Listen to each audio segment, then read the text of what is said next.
Hello అండి, అందరికీ నమస్తే. నేను మీ Gaurav Krishna. Welcome back to our channel wall poster. Guys, Prabhas గారికి సంబంధించిన ఏదైతే బాహుబలి పార్ట్ 1 ఇంకా పార్ట్ 2 ఏదైతే ఉందో ఆ రెండు కూడా కాంబైన్ చేసి ఎపిక్గా రిలీజ్ చేస్తున్నామని చెప్పి అక్టోబర్ 31 తారీఖున మనకు థియేటర్లోకి రాబోతుంది అని చెప్పి మనకు టీం అయితే అఫీషియల్గా అనౌన్స్మెంట్ చేయడం జరిగింది. ఏదైతే బాహుబలి టీం ఉందో, సో ఈ సినిమా దాదాపు 5 సంవత్సరాలు రాజమౌళి గారు అలాగే ప్రభాస్ గారు కష్టపడి తీసి అప్పటి వరకు ఓన్లీ తెలుగు సినిమాలకు మాత్రమే పరిమితమైన సినిమాని ఈరోజు పాన్ ఇండియా వైజ్గా తీసుకెళ్లడం జరుగుతుంది. పాన్ ఇండియా వైజ్ నుంచి ఈరోజు పాన్ వరల్డ్ స్థాయికి కూడా SSMB 29 సినిమాని తీసుకెళ్లడం జరుగుతుంది. సో ఏదైతే ఎపిక్ మూవీ రాబోతుందో, ఎపిక్ మూవీ రిలీజ్ అయిన మొదటి రోజు ఏదైతే తెలుగులోనే కాకుండా మిగతా అన్ని లాంగ్వేజ్లో రిలీజ్ అవుతుంది. తెలుగు, తమిళ్, కన్నడ, హిందీ, మలయాళం ఇలా 5 లాంగ్వేజ్లో రిలీజ్ కావడం జరుగుతుంది. ఇప్పుడున్న ఇన్ఫర్మేషన్ ప్రకారం ఈ సినిమా ఏంటంటే ఓవర్సీస్లో కూడా రిలీజ్ అయ్యే అవకాశం ఉంది. మరి ఈ సినిమా రిలీజ్ అయిన రోజు ఈజీగా 50 కోట్లు వసూలు చేస్తుంది. ఓపెనింగ్ డే రోజే ఒక రీ రిలీజ్ సినిమా అయినప్పటికీ 50 కోట్లు వసూలు చేస్తుంది అని చెప్పి మనం ఇంతకుముందు ఒక వీడియో చేసుకోవడం జరిగింది. కానీ ఇప్పుడు వస్తున్న ఇన్ఫర్మేషన్ ప్రకారం ఈ సినిమా మొదటి రోజు 50 కోట్లు కాదు 100 కోట్లకు పైగా ఈజీగా వసూలు చేసే అవకాశం ఉంది.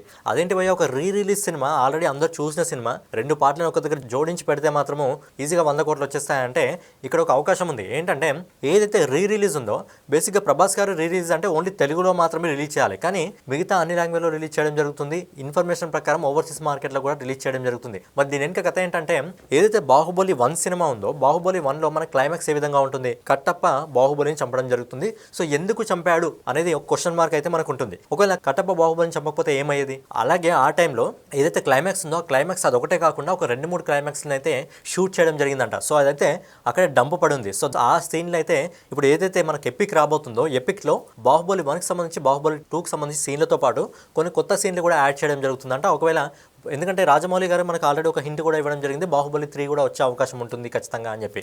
బాహుబలి 1లో ఏదైతే క్లైమాక్స్ ఉందో ఆ క్లైమాక్స్ని కొద్దిగా చేంజ్ చేసే అవకాశం ఉండి రిలీజ్ చేయడం జరుగుతుంది. ఈ సంబంధించి రీ రిలీజ్కి సంబంధించి ట్విట్టర్లో ట్వీట్ చేసినప్పుడు బాహుబలి టీం రీ రిలీజ్ ఇంత పెద్దగా ఎందుకు ప్లాన్ చేస్తున్నారా అంటే, అప్పుడు టీం వాళ్ళ కింద రీప్లై ఇవ్వడం జరిగింది.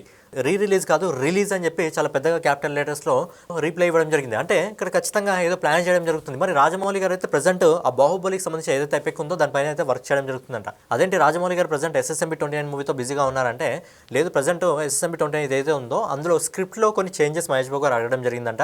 అందుకే సినిమాకు కొద్దిగా బ్రేక్ అయితే ఇవ్వడం జరిగింది షూట్కి. సో ప్రజెంట్ ప్రియాంక చోప్రా గారు తిరిగి అబ్రాడ్ వెళ్ళిపోవడం జరిగింది.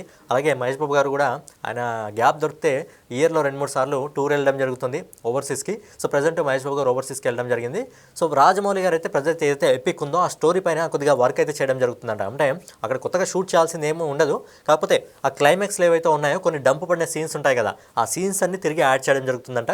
సో యాడ్ చేసినప్పుడు ఏంటంటే బాహుబలి 1, బాహుబలి 2 కాకుండా ఇందులో కొత్త సీన్లు మనకు కనిపించే అవకాశం ఉంది. కాబట్టి సినిమా మళ్ళీ రీ రిలీజ్ కాదు, రిలీజ్ అయ్యే విధంగానే ఉంటుంది అని చెప్పి. అందుకే రీ రిలీజ్ అంటే ఓన్లీ తెలుగు లాంగ్వేజ్లో రిలీజ్ చేస్తే సరిపోతుంది ప్రభాస్ గారి ఫ్యాన్స్ కోసం. కాకపోతే పాన్ ఇండియా వైజ్గా ఒక ప్లాన్ చేయడం జరుగుతుంది. అలాగే ఓవర్సీస్ మార్కెట్లో కూడా సినిమా రిలీజ్ చేసే అవకాశం ఉంది అని చెప్పి చెప్పడం జరుగుతుంది. కాబట్టి ఖచ్చితంగా ఈ సినిమా ఒకవేళ అనుకున్న విధంగా ఏదైతే రాజమౌళి గారు ఒక సస్పెన్స్ క్రియేట్ చేయబోతున్నాడో, ఎందుకంటే ఎపిక్ అని చెప్పి తీయడం జరుగుతుంది.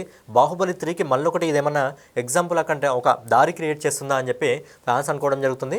సో ఇందులో నిజంగా కొత్త కొత్త సీన్స్ అయితే కనిపించడం జరుగుతుంటే, ఏ సినిమా తీసినా సరే ఖచ్చితంగా మనకు కొన్ని డంప్ సీన్స్ అయితే ఉంటాయి. సో బాహుబలి 1కి సంబంధించి ఏదైతే క్లైమాక్స్ ఉందో, కట్టప్ప బాహుబలిని చంపాడు క్లైమాక్స్ ఉందో, ఆ క్లైమాక్స్లో కొద్దిగా చేంజ్ చేసే అవకాశం ఉందంట. సో డిఫరెంట్ క్లైమాక్స్ అయితే ఒక 2-3 క్లైమాక్స్ని షూట్ చేయడం జరిగిందంట. సో ఆ క్లైమాక్స్ని యాడ్ చేస్తే ఖచ్చితంగా సినిమా రీ రిలీజ్ కాదు, నిజంగా రిలీజ్ అయినట్టే ఉంటుంది. రీ రిలీజ్ అన్నప్పుడే మనం పాన్ ఇండియా వైజ్గా వస్తుంది కాబట్టి ఒక 50 కోట్ల వసూలు చేయగల సత్తా బాహుబలి సినిమాకు ఉంది, ప్రభాస్ గారి ఫ్యాన్స్కి ఉంది. అలాగే ఇప్పుడు ఖచ్చితంగా సినిమా స్టోరీ చేంజ్ చేసుకొని మళ్ళీ రీ రిలీజ్ కాకుండా రిలీజ్ వైజ్గా సినిమా వస్తుందంటే ఖచ్చితంగా మొదటి రోజే సినిమా 100 కోట్ల ఓపెనింగ్ అయితే ఈజీగా తెచ్చుకోవడం జరుగుతుంది. సినిమాలో మళ్ళీ కొన్ని కొత్త సన్నివేశాలు వస్తున్నాయి కాబట్టి బాహుబలి ఖచ్చితంగా తిరిగి అందరూ చూడడం జరుగుతుంది. సో ఈ ఇయర్లో బేసిక్గా మనము సయ్యారా మూవీ ఒక షాక్ అనుకోవడం జరిగింది, ఎక్కువ కలెక్ట్ చేయడం జరిగింది. అలాగే చావా మూవీ ఒకటి షాక్ అనుకోవడం జరిగింది, అది కూడా ఒక ఇంపాక్ట్ అయితే క్రియేట్ చేయడం జరిగింది. కాకపోతే ఇక్కడ బాహుబలి మళ్ళీ ఎపిక్ అనేది ఖచ్చితంగా ఇండియాలో ఇంకో కొత్త ఇంపాక్ట్ అయితే క్రియేట్ చేయడం జరుగుతుంది.